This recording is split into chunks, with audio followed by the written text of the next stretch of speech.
Roman and Nico. I once posted an almost 3,000-word essay explaining why I hated Roman Vale. Not the childish kind of hate like, oh, he's overrated. No, I hated him with my entire soul. Roman Vale was the type of person who walked into any room and made everything revolve around him. The most famous young actor in America at 21. Netflix's golden face. The darling of every fashion brand. And the bastard who drove the internet insane every time he smiled with one corner of his mouth. And me? I'm Nico Bennett. A second-year film student at Crest Hill University in Boston. I lived in a rundown rental near campus, worked part-time at a movie theater, and ran a small podcast dedicated to calling out celebrity culture. That podcast blew up because of one single episode. Roman Vale is fake as hell. 2 million listens in 5 days. Everything exploded from there. People clipped me saying Roman looks like the type who'd only donate to charity when there's a camera. They turned my sarcastic lines into memes. Roman's fans hated me. Roman's anti-fans loved me. Once I even got a milkshake thrown at me on the street by a girl wearing a hoodie with his face on it. I didn't care, because honestly, I had my own reasons. At 17, I had a crush on Roman Vale before he was famous. A serious one. Back then he was nobody. Just some kid playing guitar in Florida, posting song covers on YouTube. I'd messaged him a few times on Discord in a small indie music group. We'd stayed up until 3 in the morning talking about films, music, and coming out. Roman back then was nothing like he is now. Gentle, funny, and lonely. Then he got famous. Then he disappeared. Not a single word. 3 months later, I saw him on TV kissing his male co-star in a teen drama and being called Hollywood's new queer icon. While the last message he'd ever sent me was, "Sorry, Nico. I can't risk this right now." I hated him from that day on. 3 years later, I still did. Until that fateful night. It was brutally cold in Boston that evening. I just finished my shift at the theater near midnight, smelling of popcorn and burnt coffee. All I wanted was to go home and sleep. But when I turned onto my street, I found the whole block lined with parked cars. Camera flashes. People holding equipment. A moving truck. I frowned. The house across from mine had been empty for over 6 months. Paparazzo ran past and nearly knocked into my shoulder. Sorry. He stopped when he saw me. Then his eyes went wide. Wait. You're Nico Bennett, right? I immediately felt a bad omen. Yeah. Holy shit. Before I could process what was happening, I heard a car door slam hard behind me. Every camera swung toward the same spot. And then he stepped out. Roman Vale. Black hoodie. Mask pulled down below his chin. Hair slightly tousled from the cold wind. Infuriatingly handsome as always. My heart stalled for exactly 1 second. Roman saw me immediately too. His gaze lingered on my face for too long. God damn it. I hated this feeling. The paparazzi began surging forward like sharks scenting blood. Roman, are you really moving here? Roman, are you enrolled at Crest Hill? Roman, did you know Nico Bennett lives here? I wanted to strangle whoever asked that last question. Roman was still looking at me. Then that bastard smiled.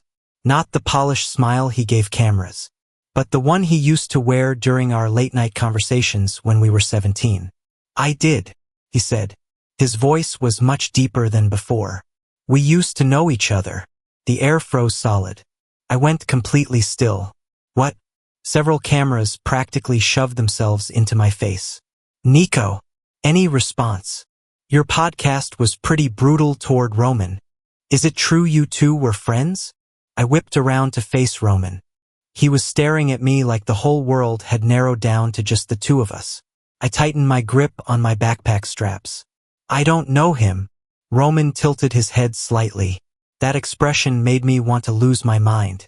Still a terrible liar, Nico? I turned and walked straight toward my house. The paparazzi chased after me like a horde of the undead. Nico! I threw the door open and slammed it shut in their faces. My heart was hammering. Damn it. I'd barely turned around when my roommate Jasper, who'd been sitting on the sofa playing video games, looked up. Did TMZ just get you on camera? I'm going to kill Roman Vale. Ah. So yes, they did. I threw my backpack on the floor. He moved in across the street from me. Jasper dropped his PS5 controller. You're joking. Do I look like I'm joking? Jasper bolted up and rushed to the window. Oh my God. I buried my face in my hands and groaned. Outside, the paparazzi still packed the street. Camera flashes strobing continuously. Then a figure appeared across the road. Roman. He stood in front of his new house, hands tucked into his hoodie pocket, eyes looking straight up at my living room window.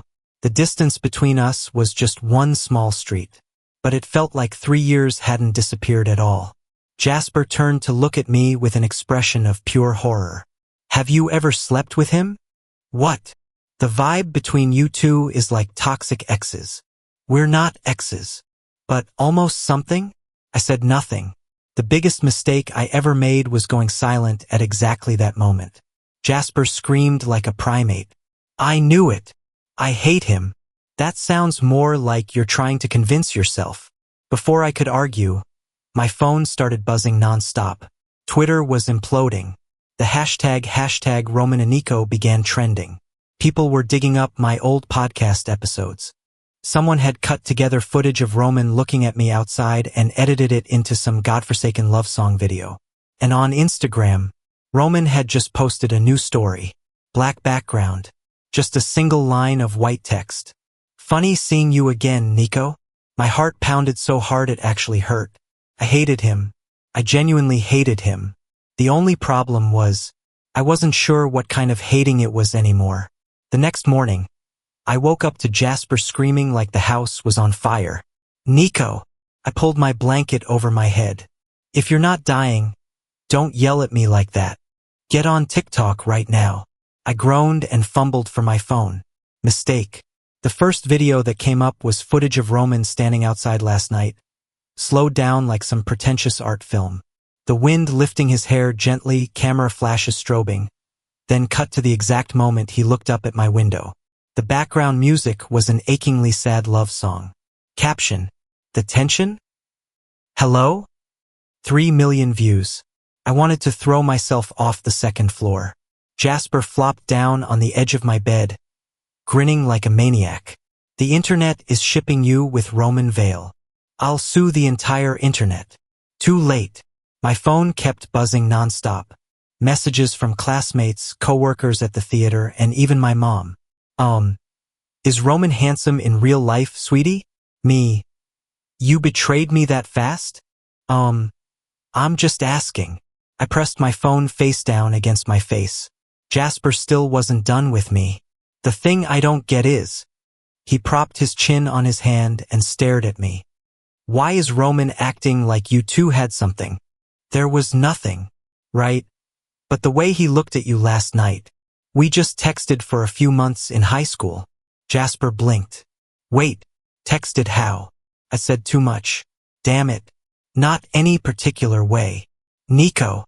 I was 17. He was cute. I was stupid. End of story. Jasper's jaw dropped like he'd just uncovered classified government information. Oh my God. You had a crush on Roman Vale. I hate him. Because he hurt you. I hate your therapist voice. But Jasper was right. The worst part wasn't that Roman got famous. It was that I genuinely liked the person he was before he became the Roman Vale of today. I still remembered the nights he'd send me demos no one else had heard yet. The sound of his laugh over voice calls. The time he said, if we lived near each other I'd probably drag you out for pancakes at 3 in the morning. And then he vanished from my life the moment fame came knocking. No explanation. No goodbye. Just gone. So having him reappear in front of me after 3 years felt like someone had dug up the part of my feelings I'd tried so hard to bury. I hated that. I went downstairs in a foul mood and decided I needed coffee before I killed someone. My second mistake of the day was opening the front door. Roman was standing on my porch, holding 2 Starbucks cups. I froze completely. He was wearing a gray hoodie and black joggers, hair still slightly damp like he'd just showered. No makeup. No cameras. No Hollywood glow. Just Roman. My heart lurched in the most inconvenient way. What are you doing here? Roman held up a coffee cup, offering peace. I'd rather drink drain water. Still a caramel latte person, aren't you? I went rigid. He still remembered. Damn him. Roman watched my reaction and smiled slightly, though this time the smile was much smaller. Can we talk for 5 minutes? No. I just flew 10 hours from LA. Congratulations. I've been standing out here in the cold. Boston in November welcomes you. Roman sighed. I know you hate me. Good. At least you can read a room. I just want to. The door behind me burst open. Jasper poked his head out and froze. Holy shit. Roman politely nodded. Hey. Jasper turned to me with the eyes of a traitor. Let him in. No. It's cold out. Jasper. You're so rude. I looked at him like I was going to commit a crime. Roman bowed his head, laughing. Damn it. I hated that his laugh still sounded like that. In the end, because Jasper was a traitor, Roman came inside. I sat across from him at the kitchen table like I was interrogating a suspect. Roman slid the coffee cup toward me. No poison.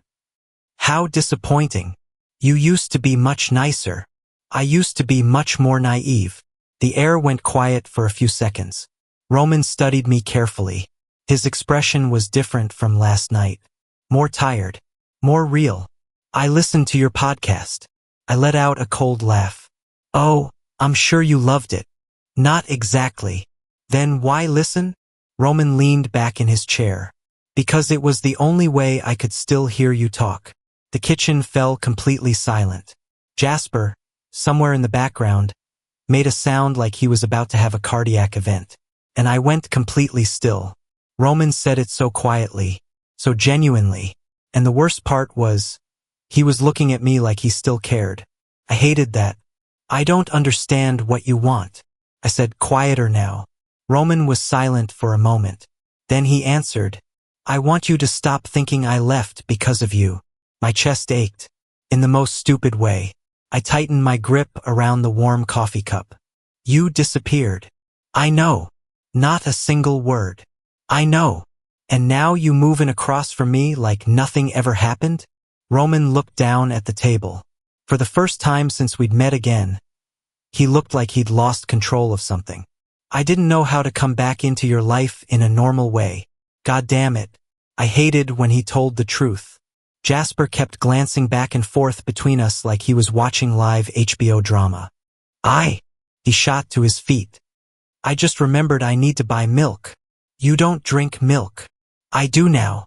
And then he was gone. The highest level of betrayal.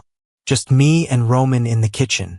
The silence stretched so tight I could hear the wall clock ticking. Roman gently twisted the silver ring on his finger. That familiar habit made my stomach clench. He always did that when he was nervous.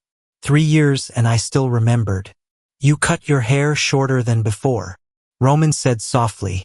I don't need you updating me on my appearance. It looks good. Roman. I'm sorry. I went still. That was the first time he'd said those words. Not on a podcast. Not through a screen. But directly in front of me. Roman's eyes stayed fixed on mine. I know I hurt you. I should have felt satisfied. But somehow my chest just hurt. Because he sounded too much like the person I used to know. Not famous Roman Vale. But the Roman from when we were 17. And that was incredibly dangerous. I avoided Roman for the next 3 days. At least, I tried. But it was very hard to avoid someone who lived directly across the street, attended your university, and was currently the hottest topic on campus. Crest Hill was already a drama-prone school.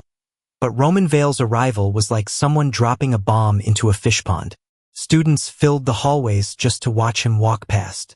People pretended to study in the film school library, despite not knowing how to turn on a camera, just because they'd heard Roman had a class there.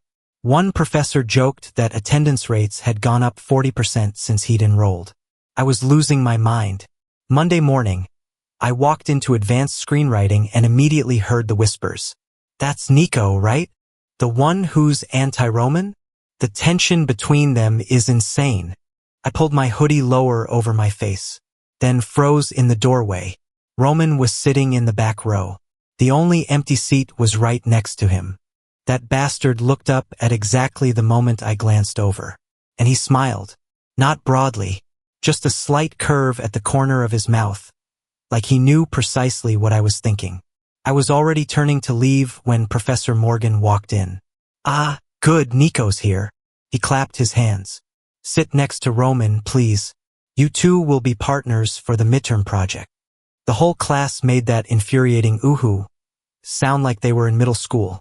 I wanted to spontaneously combust. "Professor, no switching partners." He cut me off immediately. "And don't kill each other in my classroom."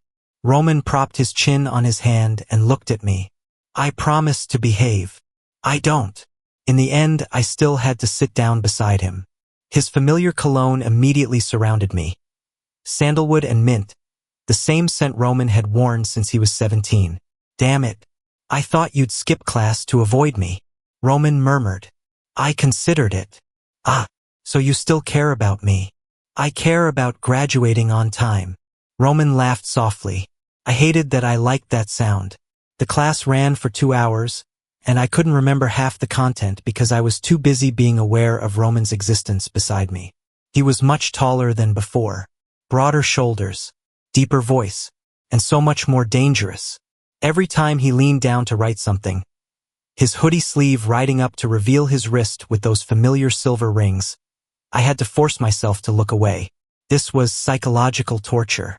Halfway through, the professor assigned a group project. Make a 10-minute short film about a meeting that changes a life. I almost laughed at the irony. Roman twirled his pen between his fingers. "Any ideas?" "Yes," I said flatly. "A horror film about a celebrity who destroys someone's life." "Harsh. Accurate." Roman looked at me for a few seconds. Then, very quietly, "Do you really think I hurt you on purpose?" I gripped my pen tighter. "You disappeared, Roman." "I know. You left me to figure everything out through the internet." Roman's expression darkened. "I wasn't allowed to contact you."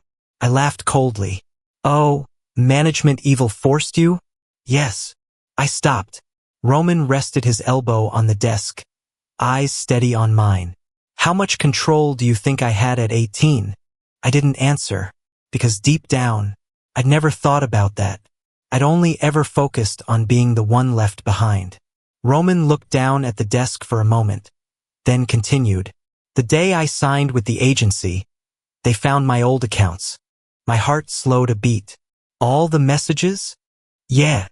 I felt my throat go dry. Those late-night chats, the stupid flirting, the wish you were here God damn it.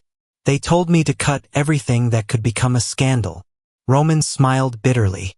"Especially anything with boys." I said nothing. "I was scared," he said very softly. "I hadn't even come out to my family yet." That sentence hit something in my chest. I hated that I understood exactly how that felt. Professor Morgan suddenly slapped the desk. "Okay, lovebirds, focus." The whole class burst out laughing. I wanted to disappear. Roman covered his mouth to laugh, like the most insufferably happy bastard in the world. After class, I practically sprinted out of the room. But Roman caught up with me immediately in the hallway. "Nico." I'm busy. "You're walking home." "Exactly. I'm busy walking home." Roman stepped ahead and blocked my path. Several nearby students immediately raised their phones in our direction. "Wonderful. Want to work on the project tonight?" Roman asked. No. "Deadline's next week. I'll do my part. You can't edit an entire short film alone." "I've done worse." Roman sighed. "Nico, I don't want to be alone with you." That came out faster than I'd intended. Roman went still. His expression softened slightly. "Why?" I hated that I knew the answer, because being around Roman too long made me remember what it felt like to have feelings for him. And that was extremely dangerous. "I don't trust you," I said quietly. Roman looked at me for a long, long moment. The crowd around us started going quiet. Then he leaned slightly closer, just enough that no one else could hear. "But you're still looking at me exactly like you did 3 years ago." My heart pounded so hard it hurt. "Damn it.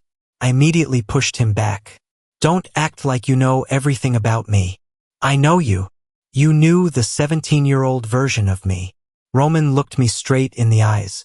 That version is still here. The air froze. Some of the students around us let out small sounds like they were watching a romance film in real time. My face went hot from anger. Or something else. I hated this. Tonight at 7. Roman continued as if he'd already won. Come to my place to work on the project. I didn't agree. I'll be waiting. Then he walked away, leaving me standing there, completely stunned, in a hallway full of people recording on their phones. That evening, I genuinely hadn't planned on going. I'd psyched myself up to stay home, binge horror movies and ignore everything, until the power went out. The whole neighborhood went dark because of the storm. Jasper was out with his boyfriend. My cat Muffin had vanished somewhere, and my phone was at 9%. I stood by the window, watching rain batter the street, then noticed the warm yellow glow coming from the house across the road. Roman had his own generator. Of course he did. He was famous. Right at that moment my phone buzzed. Roman. My place still has power. I rolled my eyes. Roman. And pizza. I hated him. 5 minutes later I was standing at Roman's front door in the pouring rain like an idiot. The door opened almost immediately. Roman was wearing a black t-shirt and gray sweatpants, his hair slightly falling across his forehead. No glamour. No cameras. Just Roman, infuriatingly handsome. I knew you'd come. He smiled slightly. I came for the pizza. Sure. I stepped inside. And the moment Roman closed the door behind me, I had the sudden feeling this was a very big mistake. Roman's house was beautiful in the most annoying way. Not the flashy Hollywood mansion kind with golden statues and pointless swimming pools. The opposite, actually. It was far too normal. Warm. Soft yellow lighting, dark wood floors. The smell of fresh pizza blending with faint traces of vanilla candle. That made me even more uncomfortable. Because this house looked exactly like where the Roman from before would have wanted to live. Hang up your jacket, Roman said, closing the door behind me. I'm not staying long. Sure. He said it like he didn't believe a single word. I peeled off my rain-soaked hoodie and stood frozen for a moment, taking in the living room. A guitar leaning against the sofa. A film camera on the table. A stack of vinyl records beside the bookshelf. I immediately recognized an old The Neighborhood album I'd recommended to him when we were 17. My chest gave a small ache. Roman walked past me and set the pizza box on the table. What are you looking at? I figured someone as famous as you would live somewhere more extravagant. Roman raised an eyebrow. You think I sleep in a champagne bathtub? I thought you'd have an assistant in a suit following you around 24/7. Ido. But I killed them. I laughed before I could stop myself. Roman immediately looked over at me. Damn it. That look was terrifyingly dangerous. Like he'd just watched the sun rise after 3 years of winter. I fake coughed and turned away. Where's the pizza? Roman smiled quietly. Kitchen. I hated how comfortable his house made me feel. It got even worse when he put on the old indie playlist we used to share. Did you do that on purpose? I asked. Roman paused in the middle of grabbing paper plates. What? This playlist. He looked at me for a moment. Then very softly, I still listen to it. Damn it. I bit aggressively into my pizza slice to keep from saying anything stupid. Outside, the rain hammered at the windows. The interior light reflected off Roman's eyes, making the blue-gray of them look almost silver. I shouldn't have looked at him that long. Roman leaned against the kitchen counter, watching me eat. You still bite your lip when you're thinking. I don't. You've done it since you were 17. I immediately released my lip. Roman smiled. I remember more things about you than you'd think. Don't say things like that. Like what? Like. I stopped. Like what? Like he'd never left. I didn't say it out loud. The silence stretched for a few seconds. Then Roman stepped slightly closer. Not too close, but enough that I could catch the familiar scent of his cologne. Did you ever think, he said slowly, if I hadn't disappeared that day, What we might have been. My heart gave one hard beat. I hated this question. Hated that I'd thought about it hundreds of times. I don't like living in hypotheticals. I answered. Roman nodded very slightly. Fair. But his eyes said something completely different. A very real kind of regret. I turned away, trying to change the subject. We should work on the project. Okay. Roman led me down to the basement, which he'd converted into a mini studio. Camera equipment, lighting, editing computer, script shelves. I stopped dead. Holy shit. Roman smiled quietly at my reaction. You're the first person outside my team who's been down here. I thought you hated privacy. I hate paparazzi. He corrected. Different things. I walked slowly around the room. Storyboards pinned to the wall. Handwritten shot lists. Scrawled notes. Somehow it made Roman feel much more real. Not a celebrity. Just a boy who loved making films. This. I pointed to a small framed photo on the desk. A night sky. Roman went slightly still.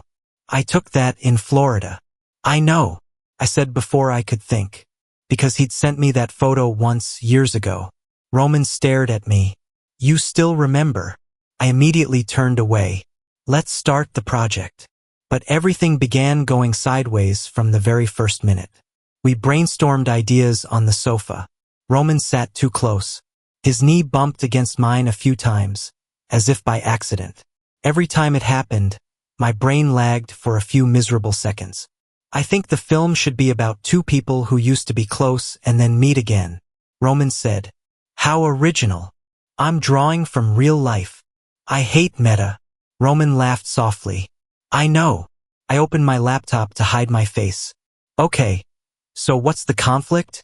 Roman was quiet for a few seconds, then said softly, one person thinks they were abandoned. The room suddenly went very still. I didn't look at him. Roman continued, and the other person thinks they weren't brave enough to stay. My chest tightened. Damn it. I hated when he told the truth in that voice. If this is how you're apologizing. No. Roman cut in gently. I just want you to understand. I clenched my jaw. The rain outside grew heavier. Lightning flashed beyond the window. Roman looked at me for a long time. Nico. I'm listening. I looked for you. I went still. What? After 2 years. I turned sharply to face him.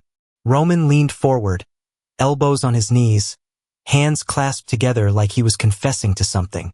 When I finally got out of the old management contract, the first thing I did was look up your accounts. I felt my mind go completely blank. But by then you'd blocked me everywhere. I opened my mouth and closed it again. Right? I had blocked everything. Discord, Instagram, Twitter, all of it. Because I couldn't stand waiting for his messages anymore. Roman smiled faintly. I guess I deserved that. The air between us became heavy enough to suffocate. I hated this. Hated that part of me softened when he said it. And then suddenly, the lights went out. The entire basement plunged into darkness. Shit, Roman muttered. A crack of thunder came right after, making me flinch. And almost simultaneously, my hand instinctively reached out and touched Roman's arm in the dark. Just for a second. But Roman went completely still immediately. The air froze solid. I could feel the warmth of his skin beneath my fingertips. Damn it. I was about to pull away when Roman gently wrapped his hand around my wrist. Not tight, just enough to hold. My heart hammered wildly. Nico. His voice was rougher than usual. I should have pulled free, should have stepped back. But I couldn't move. In the darkness, Roman shifted slightly closer. I could hear his breathing, could hear my own heartbeat threatening to explode. Tell me what I need to do for you to stop hating me, he whispered. God damn it. Don't say things like that. Don't look at me like that. Don't make me remember how badly I once wanted to kiss him. I swallowed hard. You can't fix it. Roman was quiet for a moment. Then he said very softly, so why are you trembling when I touch you? I went completely still. And right at that moment, the lights came back on. I yanked my hand away from him like I'd been electrocuted. Roman was still sitting very close, eyes never having left me. and I realized one extremely dangerous thing. I wasn't sure I hated Roman Vale anymore. I left Roman's house just before 1 in the morning. Or more accurately, I ran. The moment the lights came back on and I saw his face, every part of me went to red alert. Dangerous. Too close. Too much unprocessed emotion. Nico! I have to go. I shot to my feet so fast I nearly kicked the table. Roman stood too, but he didn't try to stop me. Somehow that made it worse. We haven't finished the project, he said quietly. We'll continue tomorrow. We haven't finished the other thing either. I gripped the door handle tighter. Maybe I don't want to talk about it. Roman was silent for a moment. Then he answered with complete calm. But you'll still come back. Damn it. I hated how he always saw right through me. I didn't answer. I walked straight out into the rain. The cold air hit my face but wasn't enough to cool the burning in my chest. That night I couldn't sleep. I lay staring at the ceiling until nearly 4 in the morning, my mind replaying every moment in Roman's basement. The way he held my wrist. The way he'd whispered close enough that I could almost feel his lips. And that damned question. So why are you trembling when I touch you? I hated that he was right. The next morning, I decided the best way to handle the situation was to avoid Roman again. Perfect plan. Until I opened my front door and found him sitting on my porch steps. Black hoodie, headphones on his ears, 2 coffees in hand. Like this was the most normal thing in the world. I froze. Roman looked up. Morning. What are you doing here? Waiting for you. For what? Roman took off his headphones. To give you coffee. Are you aware this behavior is creepy? Only if the person is unpleasant. He replied, completely unbothered. I stared at him. God damn it. This annoying at this hour of the morning. Roman stood and held out a cup. Light ice, extra caramel. I didn't take it. He kept his arm extended in midair. No poison. I don't trust you. Fair. But in the end I took it anyway, because I am weak before caffeine. Roman smiled very slightly when he saw me take the first sip. I pretended not to notice. We walked to campus in silence. And the most frightening thing was, it wasn't as awkward as I'd expected. Roman pulled his hoodie sleeves down against the cold. I walked and kicked at the dry leaves on the pavement. From the outside, we looked more like an ordinary student couple than anything else. That thought alarmed me greatly. About last night. Roman spoke first. Don't. We need to talk. I don't want to. You always run away whenever things get real. I stopped walking. Then turned to look at him. You don't have the right to say that to me. Roman stopped too. His expression immediately softened. You're right, he said quietly. I don't. I hated that he knew how to take accountability. It made staying angry at him so much harder. When we reached campus, everything immediately descended into chaos. Someone had gotten a photo of me and Roman walking together. And of course, the internet lost its mind. A group of students nearby spotted us and started whispering. Oh my God, that's Nico with Roman. They look like boyfriends. I'm dying. I shipped them so hard. I pulled my hoodie further down. Roman just smiled. You're enjoying this, aren't you? Enjoying what? The internet thinking we're in love. Roman tilted his head and looked at me. And what if I said yes? My heart skipped one extraordinarily stupid beat. Can you not be serious for 5 minutes? I'm very serious. The air between us suddenly shifted. Every sound around us seemed to fade. Roman looked at me with those dangerously expressive eyes again. The ones that reminded me of all the nights he'd said, "Wish you were here," over voice calls. I turned away first. We have class. Roman said nothing more, but I could sense him smiling behind me. Damn it. At lunch break, I escaped to the roof of the arts building for some quiet. Mistake. Roman was already there. He was sitting on the low wall near the edge of the rooftop, one side of his headphones on, wind tousling his hair. Impossibly good-looking. I turned to go back down. Are you following me? Roman asked without turning around. I got here first. Incorrect. He smiled slightly. I got here 10 minutes ago. I hate you. Not quite. I walked over and sat down at a safe enough distance. Roman held out one earbud to me. Want to listen? I don't. It's a song you sent me.